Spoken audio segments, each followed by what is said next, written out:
আমারে, আমার নাম অমুক, চিনিস আমারে, টান দা ছিঁড়ে ফেলামু, বুঝোস আমারে, আমি বাংলা কলেজের ছাত্র, খেয়াল করে কথা কবি, আমি 1 নম্বরে থাকি, একদম টাইট করে ফেলামু।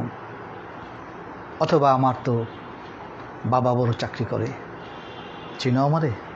অনেক গুরুত্বপূর্ণ শব্দ মানুষ হওয়া। কেন তুমি হতে পারছো না? তোমার অসুবিধা কোথায়? যিনি সৃষ্টি করেছেন তিনি এর মধ্যে ইতিবাচক ভাবনা দিয়েছেন, আবার নেতিবাচক ভাবনাও দিয়েছেন। ইতিবাচক ভাবনাগুলো থাকে, আবার নেতিবাচক ভাবনাগুলো থাকে।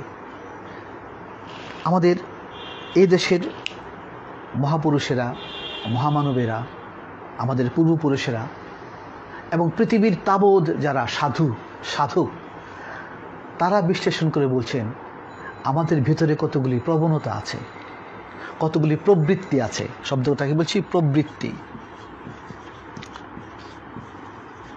আর শব্দ বলছি কি প্রবণতা, ইংরেজিতে বলে টেন্ডেন্সি।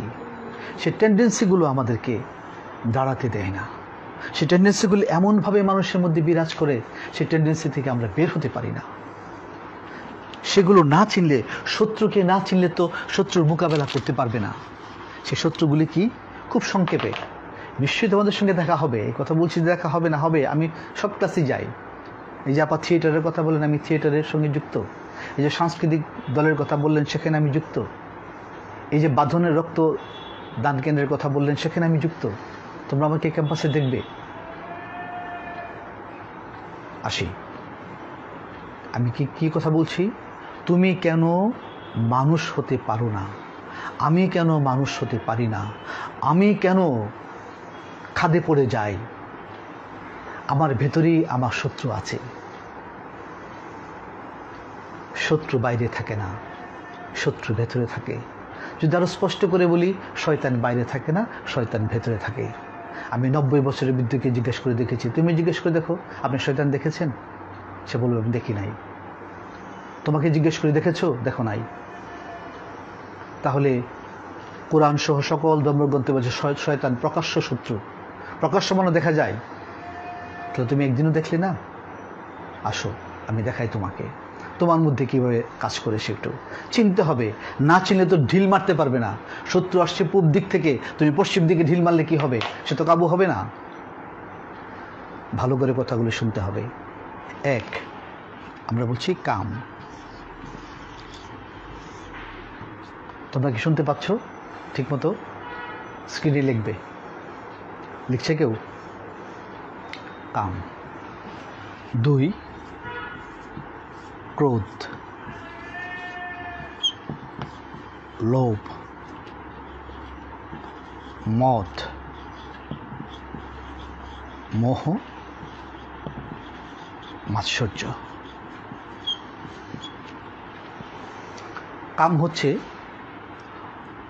ছেলে হলে মেয়ের দিকে ঝুঁকে যাওয়া, মেয়ে হলে ছেলের দিকে ঝুঁকে যাওয়া, অন্যায় অন্যায্যভাবে ঝুঁকে যাওয়া। তোমরা আমাদের সন্তান, এই সময়টা আমরাও পার করে এসছি। এই যে প্রথম যৌবনে পা দিচ্ছ, এখন ভালো লাগবে কাউকে দেখলেই ভালো লাগবে, এটাই যৌবনের ধর্ম। কিন্তু ভালো লাগলেই সেটাকে প্রলম্বিত করা যাবে না। কোথায় কার সঙ্গে প্রলম্বিত করছো, এর পরিণতি কি, এগুলো এখনো জানতে পারো না। এটি এমন একটি প্রবণতা মানুষের মধ্যে, সকল কালে সকল মানুষের এখানে, ম্যাক্সিমাম মানুষ এখানে এটা কন্ট্রোল করতে পারে না।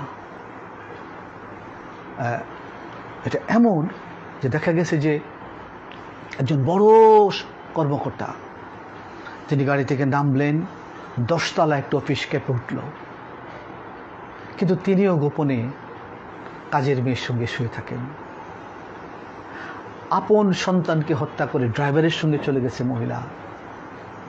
এরকম কাহিনী দেখো না? নিজের সন্তানের গলা কেটে চলে গেছে আরেকজনের সঙ্গে, নিজের স্ত্রীকে মেরে চলে গেছে আরেকজনকে নিয়ে। এটা হচ্ছে এই লালনের একটি গানের মধ্যে আছে, তিনি বলছেন, কত ধ্বনির ধারা যাচ্ছে মারা, পরে নদীর কাম তুফানে, মনির মানুষ যেখানে। লক্ষ্য করো, কত ধ্বনির দ্বারা যাচ্ছে মারা, পরে নদীর কাম তুফানে। শব্দটা কি বলছেন লালন? কাম তুফান। তুফান যেমন, ঝড় যেমন বাড়িঘর উড়িয়ে নিয়ে যায়, গাছপালা উপড়ে ফেলে দেয়, আমি দেখেছি নদীর নৌকাকে রাস্তায় নিয়ে এসছে উড়িয়ে। তুফান, কামটা এমন একটা তুফান, তোমার ছাতি মানে না, তোমাকে উড়িয়ে নিয়ে যাচ্ছে, সেখানে স্থির থাকা খুব কঠিন। এই জায়গাটা তোমাকে কন্ট্রোল করতে হবে, খুব দৃঢ়তার সঙ্গে, খুব বুদ্ধি করে এখানে কৌশল করতে হবে। এখান থেকে না বের হতে পারলে আমি আমার কত ছেলে মেয়ে ইন্টারমিডিয়েট ক্লাসে honours first year second year বিয়ে শাদী করে বাচ্চা কাচ্চা নিয়ে একদম শেষ, কিছুই না, কিছুই করতে পারলো না জীবনে। সুতরাং এটা একটা পয়েন্ট, এটা মনে রাখতে হবে। এটা 2, ক্রোধ। এটা বুঝো, রাগ করা। কথায় কথায় রাগ করা যাবে না, রাগ কমাও। মার সঙ্গে রাগ করলে, বাবার সঙ্গে রাগ করলে এটা হবে না, এটি কোনো ভালো মানুষের লক্ষণ না। আজকে থেকে আমার কথা শোনার পরে কথাগুলি ভাববে, কমাও। আমার দয়াল নবী কি বলেছেন? দাঁড়িয়ে থাকলে বসে পড়ো, বসে থাকলে শুয়ে পড়ো, ঠান্ডা পানিতে হাত মুখ ধো, চুপ হয়ে যাও, কথা বলা বন্ধ করো। রাগের মাথায় কোনো সিদ্ধান্ত নিও না, কোনো সিদ্ধান্ত নিলে ভুল হবে। ফোনটা করার পরে মনে হইলো, আহা, ফোনটা না করলেই ভালো হইতো, ফোনটা করি আর একটা প্রবলেম সৃষ্টি করেছি। রাগের মাথায় ফোন করতে নাই। বিস্তারিত বলবো পরে। 3, লোভ। তোমরা এরই মধ্যে পড়েছ, লোভে পাপ, পাপে মৃত্যু।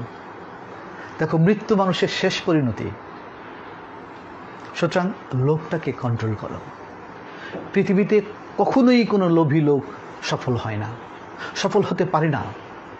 কোনো সিস্টেম নাই। যিনি বানিয়েছেন পৃথিবীটা, এই সৃষ্টি জগৎ যার, তিনি সিস্টেম রাখেননি। সুতরাং লোভটাকে বুঝতে চেষ্টা করো, কোনটা তোমার লোভ। লোভ করো না। তোমার যা আসবে, ন্যায্যভাবে ন্যায়সঙ্গত যা আসবে, সেটাকে তুমি গ্রহণ করো। আমি একটা গল্প বলি। গল্পটা আমার অনেক বন্ধুরা শুনেছে, ছাত্ররা শুনেছে। আমি অন্তত কিছু লেখালেখি করি, আমার 2টা বইয়ের মধ্যে অন্তত এই গল্পটা আমি লিখেছি, কারণ এর চেয়ে ভালো গল্প আমি আর জানি না। এক ডাকাত, খুব মনোযোগী হোক। এক ডাকাত, সে ডাকাতি করে, ডাকাতি তার পেশা, ছিনতাই করে, ডাকাতি করে, চুরি করে, ইত্যাদি করে। গল্পটা অনেক পুরনো, এই যে বললাম কয়েক হাজার বছর আগের, রামায়ণ মহাভারতের গল্প হবে, সেই প্রাচীন আমলের গল্প। তো ডাকাতি করে, ছিনতাই করে, সকালে বাড়ি থেকে বেরিয়েছে, কোথাও করে কিছু করতে পারেনি।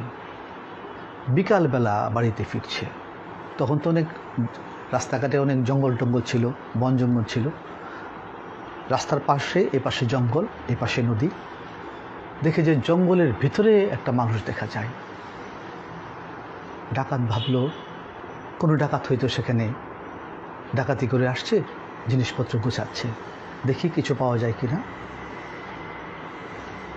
সেখানে গেল, গিয়ে ডাকাতকে বলল, গিয়ে দেখে একজন লোক, বৃদ্ধ লোক, চোখ বুজে বসে আছে, অর্থাৎ তিনি ধ্যান করছেন। আয় বেটা, চোখ খুল। উনি চোখ খুললেন, কি আছে দে। সে বৃদ্ধ লোকটি বলল, আমার কাছে কিছু নেই, আমি এখানে আমার গুরু পাঠিয়েছেন, আমি এখানে বসে বসে আল্লাহর নাম জপ করছি, ঈশ্বরের নাম জপ করছি, আমার কাছে কিছু নেই। সে বলছে, যদি কিছু না দিস তাহলে ছুরি খুলছে পুকুর থেকে, আমি একদম মেরে ফেলবো। দেখে অবস্থা বেগতিক, কি করার আছে। তখন সাধুবাবু বললেন, ঠিক আছে, আমাকে মেরো না। ওই যে একটা ট্যাঙ্ক দেখা যায়, মানে টিলা জায়গা, এই ট্যাঙ্ক দেখা যায়, সেখানে খুঁড়ে দেখো কিছু পাওয়া যায় কিনা। ডাকাত বলে যদি না পাই, আচ্ছা যাও না তুমি বাবা। তো আবার তার তো সেই ডাকাতির ভাষা, না পেলে খবর আছে, ঠিক আছে যাও তুমি। গেল, সেই ছুরি দিয়ে একটা আস্তে আস্তে খুঁড়তে লাগলো, আর দেখে সাধু আছে কিনা। খুঁড়ছে খুঁড়ছে খুঁড়ছে, দেখে একটু খুঁড়তেই দেখে যে সেখানে স্বর্ণের বার, বড় বড় স্বর্ণের বার, এই পকেটে এই পকেটে এই পকেটে যত কিছু আছে। ধরো এখন যদি হয় তার প্যান্টের এই পকেট, প্যান্টের এই পকেট যা আছে, তখন তার প্যান্ট ছিল না, যা ছিল সব কিছু তার একদম ভর্তি করেছে।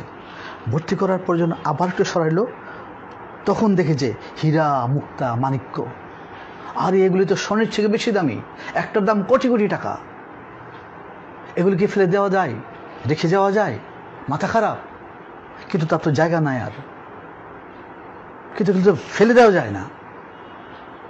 তখন সাধু বাবার কাছে গেলেন, গিয়ে বললেন, বাবা আপনার কথা ঠিক, ওখানে কিছু জিনিসপত্র আছে, তো আপনি একটু পাত্র দিবেন আমাকে? সাধু বাবা বললেন, আমার এখানে তো পাত্র নাই, আমার একটা পাত্র আছে ব্যাগের মধ্যে, সে পাত্রটা দিতে পারি একটা শর্তে, কারণ পাত্রটা আমি সব কাজই করি, পানীয় খাই, সুচু করি, সব কিছু করি, একটা পাত্র আমার, তো পাত্র তোমাকে দিতে পারি আজকে। এখন তুমি যদি এই সন্ধ্যার সময় নিয়ে যাও, আগামীকাল সকালে আমাকে পৌঁছে দিতে হবে। বলছে, হ্যাঁ কোনো অসুবিধা নাই, আমার বাড়ি খুব দূরে না, আমি সকালে পৌঁছে দেবো আপনাকে। ব্যাগ থেকে সাধু পাত্রটা খুলল। ডাকাত দেখলো যে পাত্রটা খুব ছোট, এবং তার মেজাজটা বিগড়ে গেল, এত ছোট পাত্র, তার হাতে যা ধরবে তার চেয়ে খুব বেশি ধরবে না, কিন্তু মনে মনে হিসাব করলো, 4টা 5টা 8টা 10টা 20টা বেশি ধরলেও তো কোটি কোটি টাকা দাম। আচ্ছা ঠিক আছে দেন। পাত্রটা নিল, নিয়ে হীরা মুক্তা মাণিক্য ভরতে লাগলো। ভরছে ভরছে, সন্ধ্যা হয়ে গেল, রাত্রির প্রথম প্রহর, রাত্রির দ্বিতীয় প্রহর, রাত্রির তৃতীয় প্রহর, আবার সকাল হলো, আবার দুপুর হলো, আবার বিকাল হলো, আবার রাত্রি হলো, প্রথম প্রহর, দ্বিতীয় প্রহর, তৃতীয় প্রহর, সকাল হলো, আবার দুপুর হলো, আবার বিকাল হলো। এরপরে ডাকাতের মনে হলো, কি ব্যাপার, পাত্র যে ভরছে না, আমি কি স্বপ্ন দেখছি? চিমটি কাটলো, না আমি তো বাস্তব, এই যে সাধু, হ্যাঁ সাধু আছে, এই গাছপালা, এই রাস্তাঘাট, নদী সব ঠিক আছে, তাহলে ঘটনা কি? একটু চিন্তিত হয়ে পড়ল। এবার আর উগ্র ভাবটা তার মধ্যে নাই। আবার গিয়ে বাবা, উনি চোখ খুললেন, সাধু বাবা, পাত্র যে ভরে না। ডাকাত বলল, পাত্র যে ভরে না। সাধু বাবা চোখ খুলে বললেন, ওরে, লোভের পাত্র কখনোই ভরে না।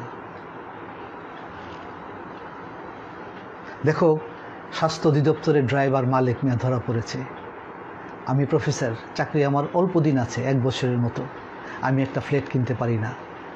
আব্দুল মালিকের কতটা ফ্ল্যাট, একটা বাড়ি হলে তার চলতো না, এতগুলো বাড়ি করার পরে এখন রিমান্ডে আছে।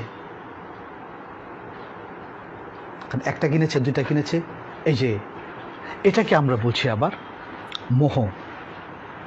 এই যে মোহে আক্রান্ত হয়ে যাওয়া, আমার চাই চাই, আরও চাই, আরও চাই, আরও চাই। এই বিষয়টা আমি পরে বলবো না। মোহ, আমি চাই চাই, মাকে প্রেশার করছো, বাবাকে প্রেশার করছো, বাবা বলছে বেতন পাই নাই, না দিতে হবে, নাহলে মরে যাব। তুমি করতে দিবে আমি জানি না, জন্ম দিছো কেন, তুমি এটাকে আটকে ফেললে। এটা মোহ। এই মোহ থেকে বের না হতে পারলে তুমি নিজেকে চিনতে পারবে না। তাহলে লোভের পাত্র ভরে না। যে লোভ করেছে সে আটকে গিয়েছে, অবশ্যই আটকে গিয়েছে। সকল যন্ত্রণা, মালিক মিয়াকে পুলিশ ধরেছে, তুমি দেখেছো, আমি দেখেছি, লোভ করেছে, ঘুষ খেয়েছে, অন্যায় করেছে, যন্ত্রণায় পড়েছে, ছেলে চলে গেছে, ছেলে রাত্রেবেলা নেশা করে বাসায় ফিরে, মেয়ে রাত 2টার সময় নেশা করে বাসায় ফিরে। বাপি জিজ্ঞেস করছি তুই এত রাত্রে ফিরলে কেন? কথা বলবা না, তুমি কি মানুষ জানি না? তুমি চাকরি করছো 10,000 টাকা বেতনের, এত বড় বিল্ডিং বানাইছো কেমনে? চুপ থাকো, ঘরে গিয়ে শুয়ে থাকো। উত্তর আছে কোনো? দুজখের যে বর্ণনা আছে, ম্যাক্সিমাম বর্ণনা হৃদয়ের বর্ণনা, ম্যাক্সিমাম কষ্ট হৃদয়ের কষ্ট। সুতরাং এই জিনিসটা এটা বুঝতে হবে, লোভ করা যাবে না। তারপরে কি বললাম? মদ মানে দম্ভ। দম্ভ কি? দম্ভ হচ্ছে অহংকার। চিনো আমারে, আমার নাম অমুক। চিনিস আমারে, টান্দা ছিঁড়ে ফেলামু। বুঝোস আমারে, আমি বাংলা কলেজের ছাত্র। খেয়াল করে কথা কবি, আমি 1 নম্বরে থাকি, একদম টাইট করে ফেলামু। অথবা আমার তো বাবা বড় চাকরি করে। চিনো আমারে, আমি এই পাড়ের পাতলে বসছো, হ্যাঁ, যা ইচ্ছা তাই তুমি করছো, লাগাই দিলা গাড়ি একজনের সঙ্গে টক্কর। দম্ভ। রিক্সা মেয়েদের বুলা পাটা বাইর করে দিয়া পিছনে সামনে, আরেকজনের গায়ে লেগে যাচ্ছে পাটা। তুমি কি হয়ে গেছো? আরে বাপরি বাপ, হ্যাঁ, কথা খেয়াল নাই কোনো, মাটির উপর দিয়ে হাঁটছো তুমি, কেমন চিৎকে হাঁটছো, বুক চিৎকে চিতায় হাঁটছো, আরে বাপরি বাপ।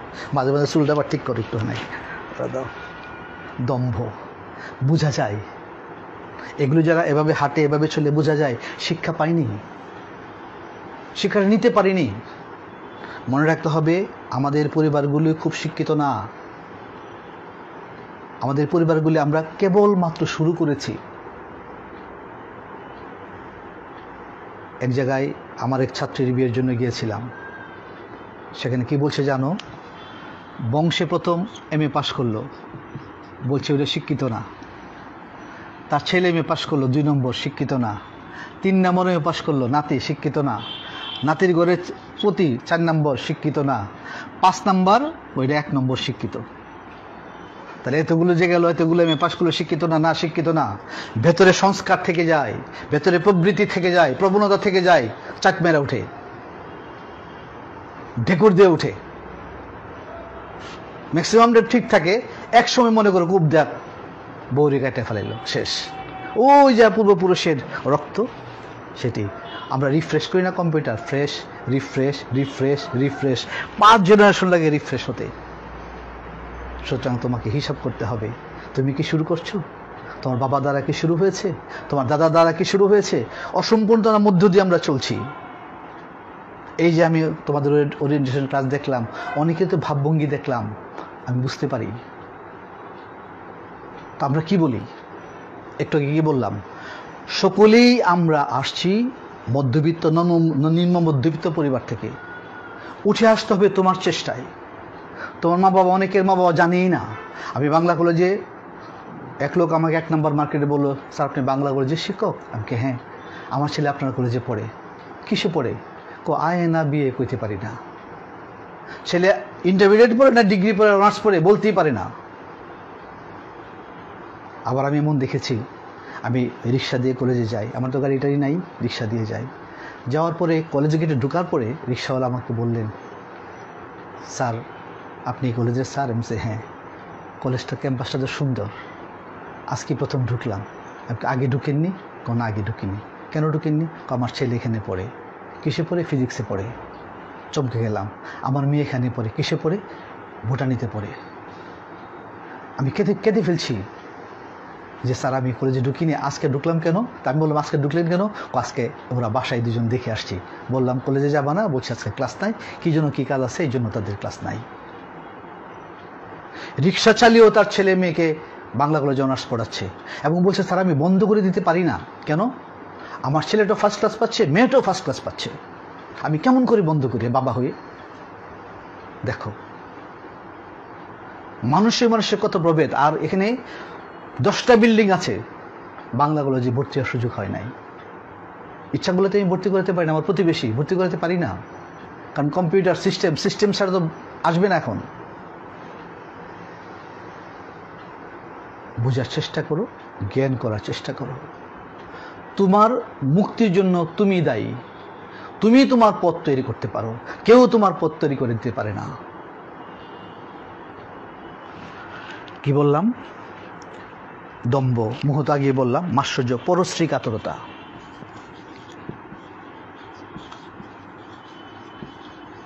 ঈর্ষা, হিংসা, নিন্দা ইত্যাদি, এইগুলো তুমি পরিহার করতে হবে। হিংসা করার দরকার নাই। যিনি আল্লাহ, তিনি তোমাকে 1 কোটি দিলে আমাকে 1 কোটি দিতে পারে। তিনি অভাবমুক্ত। সকল ধর্মগ্রন্থ, তুমি কোরআন, বাইবেল, গীতা, ত্রিপিটক, বেদ, তৌরাত, জবুর, আমার কাছে সব আছে, সবখানে বলছে আমি অভাবমুক্ত। সুতরাং ঈর্ষা করবা কেন? তুমি বলো প্রভু আমার বন্ধুকে 1 কোটি দিয়েছ, আমাকে 1 কোটি দাও। চাইলেই তিনি দেন, কিন্তু কানেকশন তুমি পেয়েছো কিনা? আমি কানেকশন না থাকলে তোমার সঙ্গে তুমি আমার কথা শুনবা না। কানেক্টেড কিনা তুমি? কানেক্ট হওয়ার জন্য তোমার প্রথম গুণ, তোমাকে ওই যে মানুষ হতে হবে, যে কথাটা বললাম। কোন মানুষ? যে মানুষের মধ্যে জ্ঞান আছে। এই যে বললাম জ্ঞান আছে। এই যে 6টার কথা বললাম, আমাদের অনেক গানে তুমি শুনবা 6 ডাকাতে করলো ডাকাতি, 6 চোরাতে করলো চুরি। এই 6টা চোর তোমার ভিতরে নিত্য আনাগোনা করে। এখন তুমি দেখো, তোমার মধ্যে রেগে গেলে মনে করবে আমার কথা, শরীর গরম হইলে মনে করবে আমার কথা, ঈর্ষা আসলো মনে হবে আমার কথা। মনে করো